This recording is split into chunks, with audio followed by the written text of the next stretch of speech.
ওমস্য শ্রীমদ্ ভগবদ গীতা মালা মন্ত্রস্য শ্রী ভগবান বেদ বেশ ঋষি অনুষ্ট্রব ছন্দ শ্রীকৃষ্ণ পরমাত্মা দেবতা শৌচান্ন অশৌচান্ন প্রজ্ঞাবাদনঞ্চে ভাষ্যস্যে ইতি বীজম সর্বধর্মান্ন পরিত্যাজ্যং মামেকং শরণং ব্রজ অহং তাং সর্বপাপে ভৈ মোক্ষৈ স্বামীমা শুচ। অখণ্ড মণ্ডলাকারম ব্যপ্ত জন চরাচরম তৎপদিতম দর্শিতম যেন তস্মৈ শ্রী গুরুভ্যো নমো নমঃ। হরে কৃষ্ণ কৃষ্ণ কৃষ্ণ হরে হরে, হরে রাম রাম রাম হরে হরে। হে কৃষ্ণ করুণা সিন্ধু দীনবন্ধু জগৎপতি গোপীশা গোপীকান্ত রাধা কান্ত নমস্তুতে। ওম নমো ভগবতে বাসুদেবায় নমঃ। ওম নমো ভগবতে বাসুদেবায় নমঃ। ওম নমো ভগবতে বাসুদেবায় নমঃ। ধর্মক্ষেত্রে কুরুক্ষেত্রে সমজস্রব মামকা পাণ্ডব চৈব কিম কুর্বত সঞ্জয় সর্বধর্মান্ন পরিত্যাজ্যং মামেকং শরণং ব্রজ অহং তাং সর্বপাপে ভৈ মোক্ষৈ স্বামীমা শুচ। দেশ ও দেশের বাইরে বাবারা আছেন, মায়েরা আছেন। আমি ধর্ম বিষয়ে একবারে অজ্ঞ, তারপরেও মন বলছে যে কিঞ্চিত আলোচনা।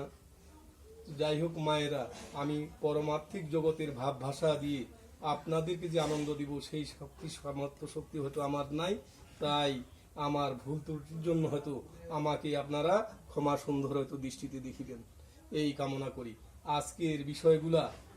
আজকের বিষয়ে আলোচ্য হলো ঈশ্বর কোথায় থাকেন, এই বিষয়ে আলোচনা।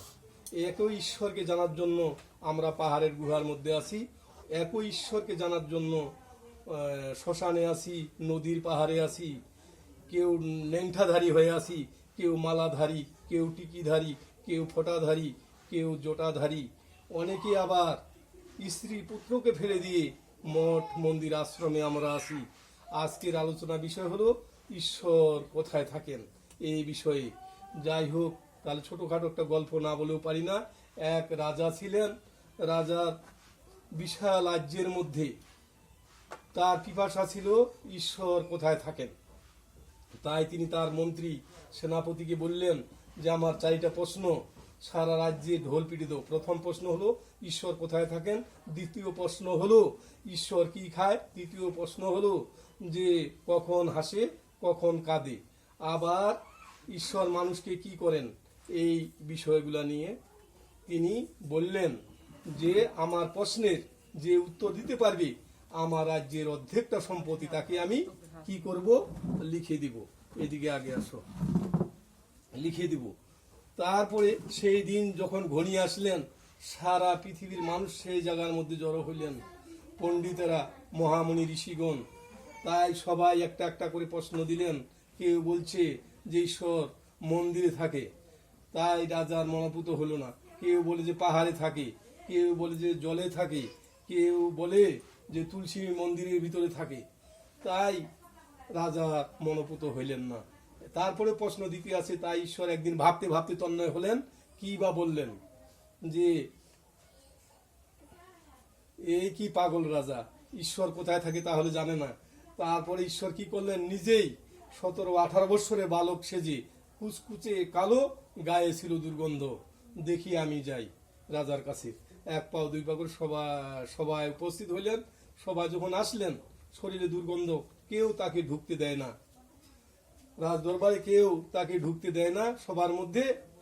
তাই এখন সেই ছেলেটা বলছে প্রহরীকে যে ভাই এখানে কি হচ্ছে, যে এখানে হচ্ছে রাজার 4টা প্রশ্নের যে উত্তর দিতে পারবে তাকে রাজা মশাই অর্ধেকটা সম্পত্তি কি করবেন, লিখে দিবেন।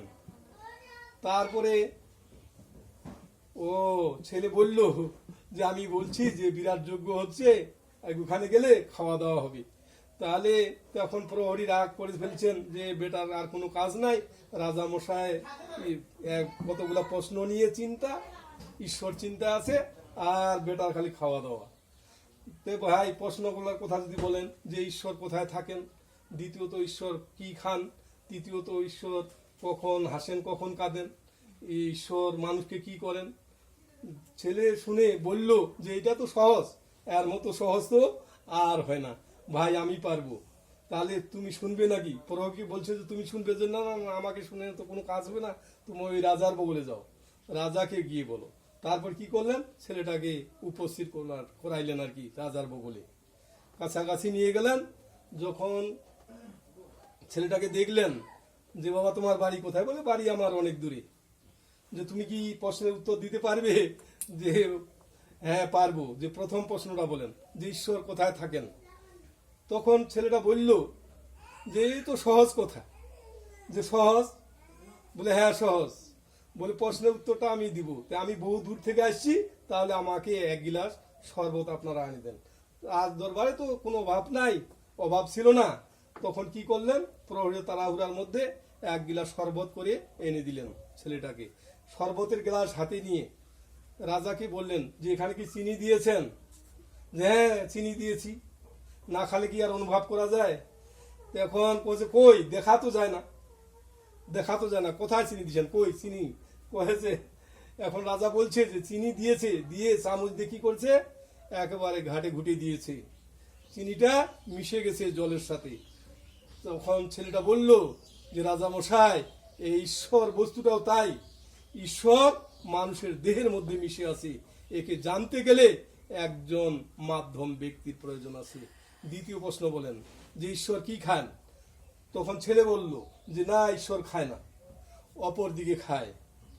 তখন বলল যে খায় না, যে না, যে ঈশ্বর যদি খাইতো তাহলে অবশ্যই লেপটিন থাকতো 2-4টা, তাহলে দেখান আমাকে লেপটিন গুলা। এখন কেউ কিছু বলছে না, কেউ কিছু কিন্তু বলছে না। তাহলে ঈশ্বর কি খায় সেই সম্পর্কে কি শুনবে না জামশাই? যে হ্যাঁ এই জন্য তো ডাকা হয়েছে, নাকি যে ঈশ্বর আপনার প্রেম ভক্তি ভালোবাসা এইটা খায়, আর অন্য কিছু খায় না। এখন তৃতীয় প্রশ্ন বলেন। তৃতীয় প্রশ্ন যে কখন হাসে কখন কাঁদে। দেখেন ভাই ভাইয়ের মধ্যে, ছাগল কিংবা জমি জায়গার মধ্যে ঝগড়া বিবাদ লাগছে, এক ভাই হেরে গেছে তিনি কাঁদতে আছেন, আর এক ভাই জয় হয়ে তিনি প্রাণ খোলা হাসি হাসছেন। এইটাই হলো ঈশ্বরের হাসি এবং কান্না। চতুর্থ প্রশ্ন বলেন। চতুর্থ প্রশ্ন হলো ঈশ্বর মানুষকে কি বা করান। এই প্রশ্ন ছিলেন যে ঈশ্বর কি করান। রাজামশাই দয়া করে যদি আপনি একটু রাজ সিংহাসনটা ছেড়ে দাঁড়ান। তখন দাঁড়াতে হবে, এই কি এমন উত্তর? বলছে হ্যাঁ উত্তরটা এখানে আমার আছে। তখন রাজামশাই কি করলেন, রাজ সিংহাসনটা ছেড়ে দিলেন। যখন ছেড়ে দিলেন, ছেলেরা টুপ করে কি করলেন, বসে পড়লেন। যখন বসে গেলেন, তখন ছেলে বলল যে দেখেন রাজামশাই, মানুষ ঈশ্বর মানুষকে কি করায়, মানুষকে কখনো ফকির বানায়, আবার কখনো রাজা বাদশা করে। এখন রাজা মশাইয়ের প্রশ্নের উত্তরগুলা হয়তো একেবারে মনোপুত হয়েছে, একবারে মনোপুত হয়েছে। তাই আমরা গীতা শাস্ত্রের মধ্যে আসি। গীতা শাস্ত্রের অষ্টাদশ অধ্যায় মক্ষযোগ অর্থাৎ 18 অধ্যায় শ্লোক নম্বর হলো 61। ঈশ্বর সর্বভূতানাং হৃদস্য অর্জুন তিষ্ঠন্তি সর্বভূতানি যন্ত্রাণী মায়া। হে অর্জুন, ঈশ্বর সকল ভূতের মধ্যে বিরাজিত, তিনি নিষ্কর্মী মায়ায় মোহিত করিয়া তিনি যন্ত্রের ন্যায় আমাদেরকে চালাইতে আছে, আমরাও চলতে আছি। তাহলে ঈশ্বর সকল ভূতের মধ্যে বিরাজিত। ভূত বিষয়ে আমাদের অভিজ্ঞতা নাই, অভিজ্ঞতা নাই। ভূত কি এই বস্তুগুলা দেখেন বা শুনেন। আমি আপনি মশা মাছি গাভী কুড়ি, এই হলো ভূত। একজন উল্টা পাল্টা বকে, তাকে আমরা ভূতে ধরেছে ভূতে ধরেছে, ইহা কিন্তু ভূত নয়, ইহা ভূত নয়। ঈশ্বর সকল ভূতের মধ্যে বিরাজিত। তাই এই ঈশ্বরকে জানতে গেলে একজন অবশ্যই মাধ্যম ব্যক্তির প্রয়োজন আপনাদের হবে। তারপর সবাই কি করলেন, সবাই রাজার যখন প্রশ্নটার উত্তর মনোপুত হইলেন যে ছেলেটাকে ধরো, ছেলে আবার কি করলেন, সবার ওখানতে পাশ কাটিয়ে বাইরে গিয়ে অন্তর ধ্যান হয়ে গেলেন।